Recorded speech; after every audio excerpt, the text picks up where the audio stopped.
Okay, hi. So today I am going to be talking about my classics TBR. I can't say that I am a huge fan generally of reading classics. I think that a part of that has to do with the school system's intent of getting high schoolers to read classics that are at the time and the reading level and reading comprehension not that easy to understand, and honestly not the type of content that as a teenager I wanted to be consuming. But that's kind of like a rant for another video. But I think that kind of structured my relationship with classics, because I always feel intimidated by a classic because I think it's going to be a challenging read, which is silly to me, because I am 30 years old. I read a ton of literature every year, obviously. I have a booktube channel, and some of it is very flowery writing, and some of it is very basic writing. And I was inspired to make this video because I'm actually, for the first time in maybe ever, in the mood to read classics. So what got me in the mood to read classics is that I am 2/3 of the way into Jane Eyre. And I am shocked by how much I'm loving it. I'm having so much fun reading it. I'm excited to find out what happens next. And I'm really enjoying the kind of ye old language.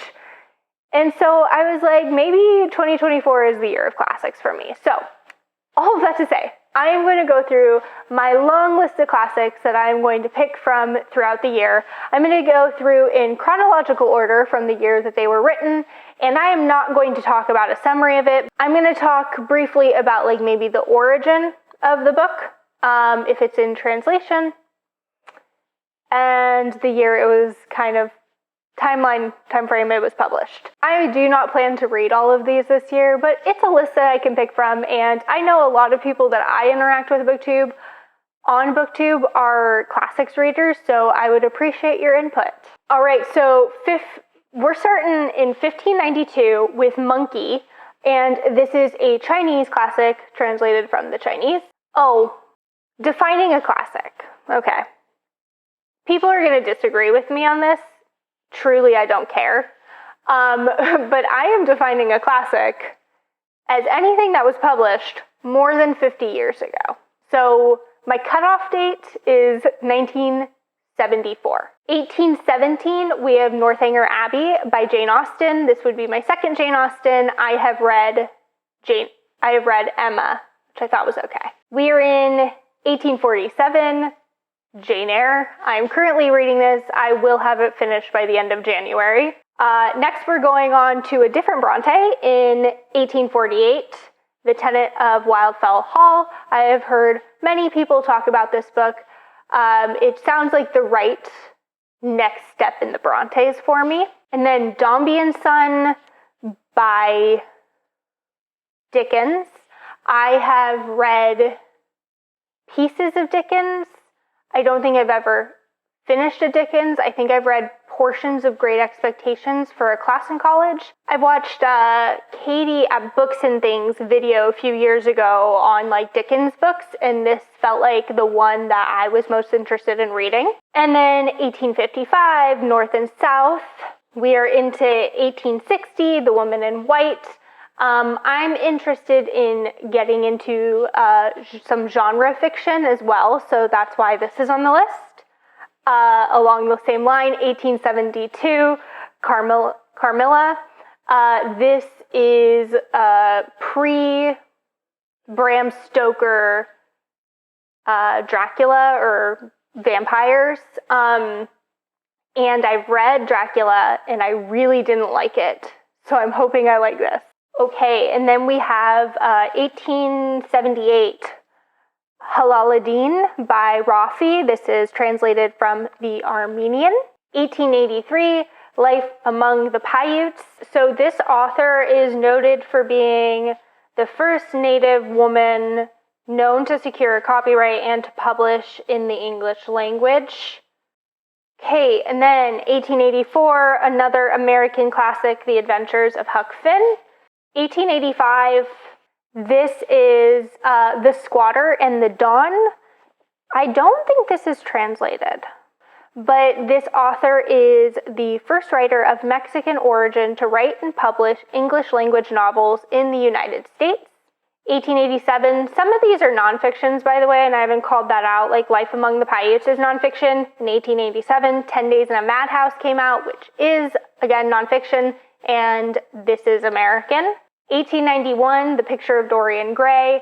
I have read this before. I read this when I was in high school. I felt very neutral about it in high school, but I think that as an adult, I would really like it, particularly like the thematic content.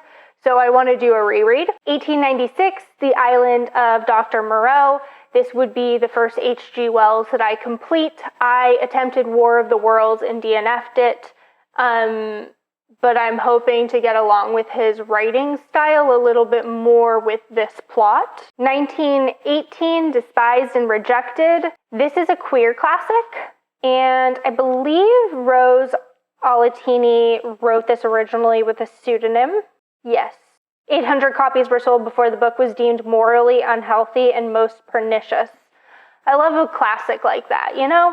1929, we have two, A Room of One's Own, which I suspect I'm not going to really get along with Virginia Woolf because from my understanding, she writes in, God, I couldn't find this fucking word, stream of consciousness. There it is. I'm like, why doesn't this come to my head? She writes in stream of consciousness, and that is not my vibe. So we'll see. And then Passing by Nella Larson, an American classic about passing as a Black woman. Black No More, another American classic, a satirical classic, and I think... Does it take place in Harlem? Yep, this was published in a part of what we know as the Harlem Renaissance.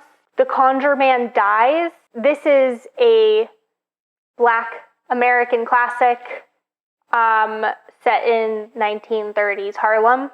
Their Eyes Were Watching God, another Black American classic. I have read this as well. Again, I read it in high school. I don't think I really understood or really remember a lot of what was happening in that, but it's very beloved, so I think I will enjoy it more as an adult. I have two more for 1937 after Their Eyes Were Watching God. One of them is The Hobbit. I have been wanting to read this since I finished The Lord of the Rings 2 years ago and have not done it, so now is the time. And The Forgotten Journey. This is translated from the Spanish and is an Argentinian classic. Nada. This is translated from the Spanish and is a Spanish classic and is deemed Spain's The Catcher in the Rye with a female protagonist, I believe. Oh, Nada was 1945. And 1946, The Street, a Black classic. Love in the Fallen City came out in 1947 and is a Chinese classic. It's a compilation of short stories, and the last one was published in 1947. I keep saying I'm going to read this, and I started it and wasn't in the mood, but 1948, The Spectre of Alexander Wolff. This is a Russian classic, but not as well known of one. The Palm Wine Drunkard. This is a Nigerian classic published in 1952. 1952, The Invisible Man, another one that I read when I was in high school. 1954, People of the City. This is another Nigerian classic. 1957, Mission to Kala. This is translated from the French and is a Cameroonian classic. 1958, Once and Future King. This is a classic Arthurian retelling that people like to say is kind of like a breakthrough for the genre. The Dud Avocado, which follows an American in Paris in the late 50s, and it was written in the late 50s. It was published in 1958. Invitation to a Beheading. This is a Russian classic, published in 1959. God's Bits of Wood. This is translated from the French, I believe. And this is a classic out of Senegal. 1965, Stoner. 1966, The Season of Migration to the North. This takes place in Sudan, and it is translated from the Arabic. 1966, Babel 17. This is a sci-fi classic written by a Black author. 1967, 100 Years of Solitude. This is translated from the Spanish and is a Colombian classic. Okay, and then the last one, the one that I slipped into count because it was published in 1974, and that is God Dies by the Nile. This was translated from the Arabic and is an Egyptian classic. And that is my nice long list of things that I am going to pick up. I don't really have a goal of how many of these I want to get to. My reading mood will change as the year goes on. But I own a decent number of these, so I would like to prioritize them. I'm hoping to at least read one a month, if not a little bit more. Please let me know which of these that you think that I should pick up or prioritize over others. And that is all I got. So until next time, happy reading.